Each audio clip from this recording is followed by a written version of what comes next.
Welcome back to CodeCraft by Mac. In the last video, we learned about lists in Python, how to store and manage collection of items. Today, we will explore another collection type, that is tuples in Python.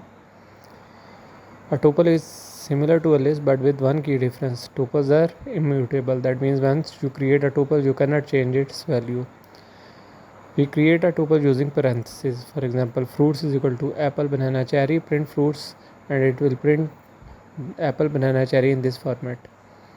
Accessing tuple items. Like list, tuple items are accessed using an index. For example, print fruits at index 0 will print apple and print fruits at index 2 will print cherry.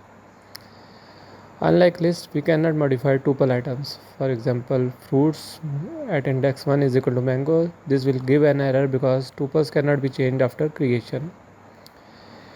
Even though tuples are immutable, we can still join tuples using plus sign, repeat tuples using static, check if an item exists with an in keyword.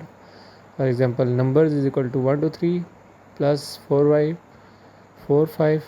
Print numbers will print 1 2 3 4 and 5.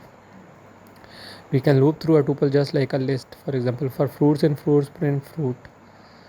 Some useful tuple functions are length fruits, that is length of tuple, fruits.count apple, number of items, number of times apple appears, fruits.index banana, position of banana in tuple. So that's tuples in Python, like list but unchangeable. In the next video, we will cover dictionaries in Python, a key value to store data in key value pairs. Make sure to like, subscribe and hit the bell icon so you don't miss the next lesson only on CodeCraft by Mac. Thank you.